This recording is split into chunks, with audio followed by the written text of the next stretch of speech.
Salut, c'est Trado, je suis content de vous retrouver pour la mise à jour de l'indice parisien. Alors maintenant qu'on a terminé, que l'on a achevé le mois d'octobre, c'est peut-être le moment de faire un petit détour et un point sur les unités longues. Regardez en données mensuelles.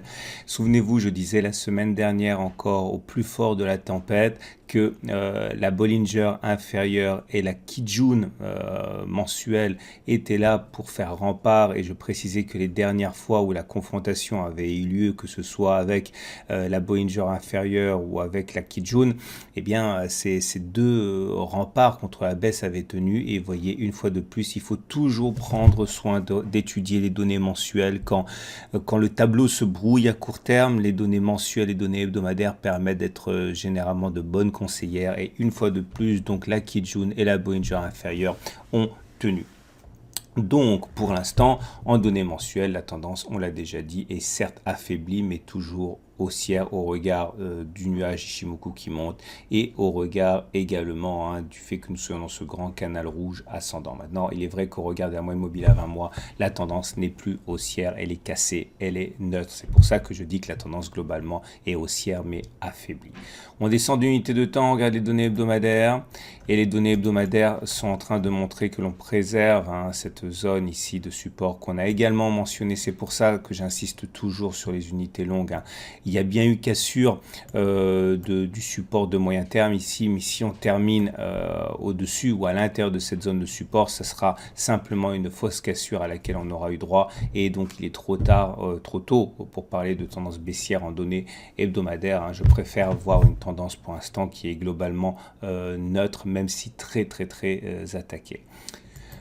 On passe maintenant aux données journalières, et ces données journalières sont importantes comme d'habitude pour les traders. Alors on fait un petit bilan de ce qui s'est passé aujourd'hui.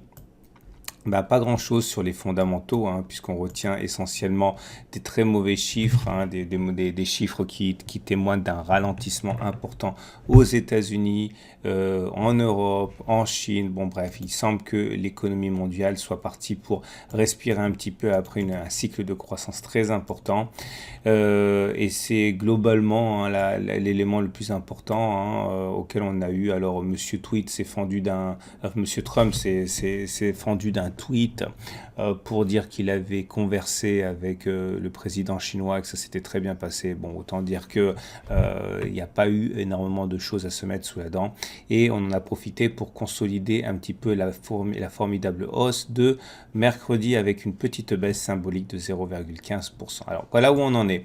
Je vous rappelle qu'on a rebondi sur la zone de support ici orange, et que pour l'instant ce rebond nous permet d'envisager un pullback sur la zone des 5245. Alors c'est important, ce sont les bases. On était dans un trading range ici compris entre la zone rose et la zone orange.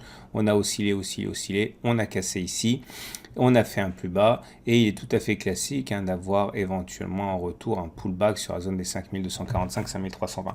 Est-ce qu'on va y aller? Je n'en sais rien, mais en tout cas c'est un classique, et en tout cas il faut savoir que sur cette zone-là, normalement ça devrait shorter un petit peu. Les baissiers vont être en embuscade sur cette zone. En tout cas, on n'a pas rebouché le gap ici des 5044, 5047, et ça nous vaut de valider pour l'instant l'îlot de renversement ou l'îlot de retournement ici constitué de ces 6 bougies séparées des autres bougies par un gap à la baisse et un gap à la hausse. C'est très haussier tout ça. Je vous rappelle également qu'on a acté la cassure des 23,6% de Fibonacci. Je vous rappelle comment ça fonctionne. Si vous débutez en analyse technique, c'est toujours pareil. Vous prenez les plus hauts de l'impulsion baissière, les plus bas de l'impulsion haussière, vous tirez comme ça, et ça vous donne des niveaux qui se tracent tout seul. 23,6 ici, 38,2% là. Donc à mon avis on va y aller, en tout cas tant qu'on ne clôture pas en dessous des 23,6%, c'est le scénario à privilégier. Vous remarquerez également qu'on a du mal à passer le haut de la zone grise ici, c'est normal, c'est une zone qui est travaillée, c'était déjà le cas hier, mais en tout cas il semble quand même que la hausse soit engagée pour l'instant. Regardez les indices. Ah oui, non, pardon. Il y a une fourchette de chiffres que je voulais vous montrer ici. On a presque rallié la médiane de la fourchette de chiffres. Un plus bas. Non, pardon, je me trompe. Un plus bas, un plus haut, un plus bas. La médiane ici, hein, qui attire les cours, a quasiment été ralliée à quelques points près. Et on a également la possibilité de tracer une fourchette d'Andrews qui montre bien qu'on n'est pas sorti de l'auberge. Hein. Regardez, un plus bas, un plus haut, un plus bas. Ça se passe ici. Elle est magnifique, hein, cette fourchette d'Andrews. Hein. Elle m'a été signalée, elle m'a été rappelée en fait parce que je l'avais mis il y a longtemps, puis après je l'ai plus suivi, qu'elle était merveilleuse parce qu'elle nous avait permis déjà de toucher la médiane au point près. Et c'est le bas de la fourchette d'Andrews qui est en train de nous sauver également, sur laquelle on a rebondi. Maintenant, vous comprendrez qu'on ne s'extraira de cette fourchette d'Andrews hein, que en cas de cassure du haut ici vers 5280. Autrement dit, elle peut nous embêter encore longtemps cette fourchette d'Andrews. Module de formation bien sûr et exercice corrigé sur la fourchette d'Andrews dans le pack tout trado. On regarde maintenant les indicateurs techniques. Alors les indicateurs techniques sont cruciaux à suivre. Hein. Bon, on a touché la M20, on le savait qu'on toucherait la M20 depuis qu'on est passé au-dessus de la M7. J'avais expliqué que la loi du retour à la M20 était activée. La loi du retour à la M20, c'est la loi selon laquelle on ne peut pas indéfiniment hein, s'éloigner de la M20. On y va régulièrement. Regardez, on sort au-dessus de la M20, on revient à la M20. Et là, c'est pareil dans le sens de la hausse.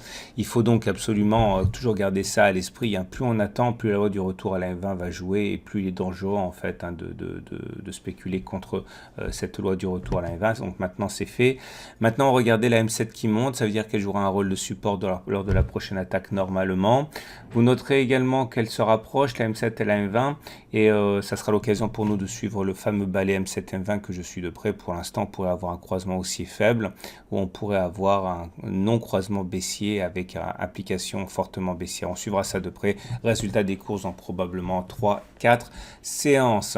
J'ai expliqué que les bandes de Bollinger étaient en train de converger, hein, donc c'est la fin des parallèles baissières et c'est tant mieux.